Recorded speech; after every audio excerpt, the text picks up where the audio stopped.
Assalamualaikum warahmatullahi wabarakatuh. Pada pertemuan ketiga untuk mata kuliah Profesi Pendidikan 2, kita akan belajar materi Kode Etik Profesi Keguruan serta Organisasi Profesional Keguruan.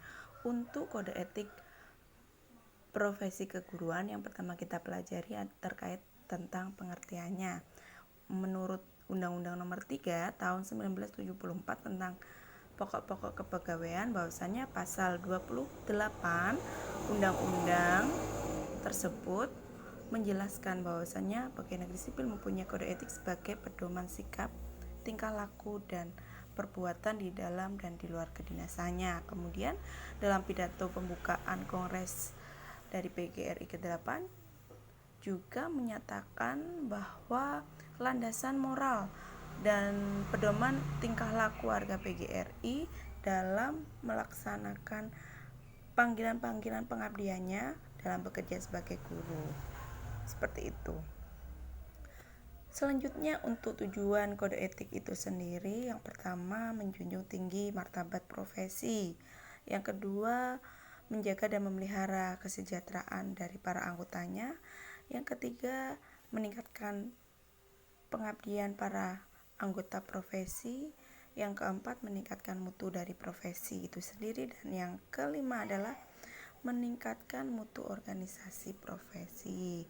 Kemudian penerapan kode etik di sini dilakukan oleh suatu organisasi profesi yang berlaku dan mengikat pada anggotanya.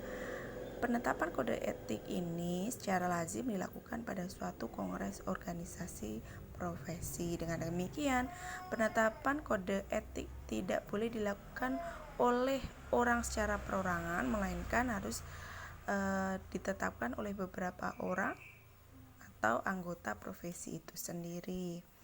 Kode etik guru di Indonesia yaitu menyatakan bahwa ada kalanya negara itu mencampuri urusan dalam hal profesi, sehingga hal yang semula hanya merupakan kode etik saja dari suatu profesi tertentu dapat meningkat menjadi peraturan hukum atau undang-undang, seperti itu. Kemudian kode etik tersebut dapat memberikan sanksi-sanksi hukuman yang sifatnya memaksa, baik berupa sanksi perdata maupun sanksi pidana. Kode etik guru di Indonesia ini dapat dirumuskan sebagai himpunan dari nilai atau moral profesi guru yang tersusun dengan baik dan sistematis dalam suatu sistem yang utuh dan bulat. Dari sini, fungsi kode etik guru Indonesia itu sebagai landasan moral dan pedoman tingkah laku setiap guru warga PGRI. Semisal kalau profesinya itu asosiasinya adalah PGRI dalam menunaikan tugas pengabdiannya sebagai seorang guru. Kemudian juga untuk guru Indonesia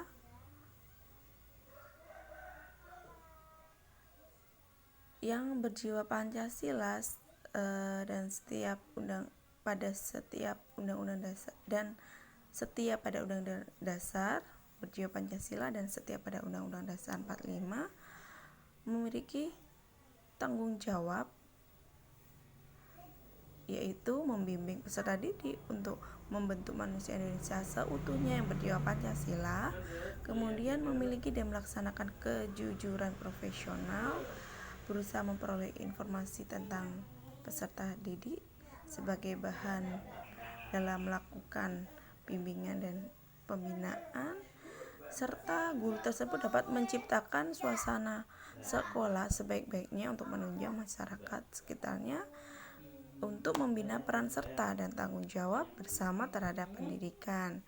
Selain itu, guru dapat memelihara hubungan baik dengan orang tua, murid, dan masyarakat.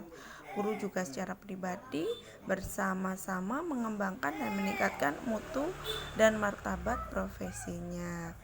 Guru memelihara hubungan secara profesional, semangat kekeluargaan dan kesetiakawanan sosial. Guru secara bersama-sama memelihara dan meningkatkan mutu organisasi PGRI sebagai sarana perjuangan dan pengabdiannya. Guru melaksanakan segala kebijakan pemerintah dalam berbagai bidang pendidikan. Selanjutnya, untuk organisasi profesi keguruan ini juga memiliki fungsi jenis dari organisasi keguruan itu sendiri. Terkait dengan fungsi organisasi keprofesionalan dari guru, salah satunya adalah kriteria jabatan fungsional. Jabatan profesi harus mempunyai wadah untuk menyatukan gerak langkah dan pengendalian keseluruhan dari profesi itu, atau sering kita sebut organisasi profesi. Kalau bagi guru-guru di Indonesia, kita punya wadah yang namanya PGRI, Persatuan Guru Republik Indonesia. Dalam kaitannya dengan pengembangan profesi guru, PGRI ini sampai saat ini masih mengendalikan pihak pemerintah dalam upaya merencanakan dan melakukan program penataan guru serta program peningkatan mutu dari guru. Jenis-jenis organisasi keguruan di sini salah satunya adalah guru dalam membentuk suatu organisasi guru sekolah yang diakui oleh pemerintah dalam wadah musyawarah guru mata pelajaran MGMP.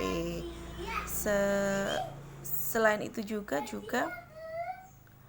bisa dalam wujud ikatan atau himpunan seperti Ikatan Petugas Bimbingan Indonesia, IPBI atau Himpunan Sarjana Administrasi Pendidikan Indonesia, atau Himpunan Sarjana Pendidikan Bahasa Indonesia, dan lain sebagainya, yang sesuai dengan bidang dan keahlian dari masing-masing.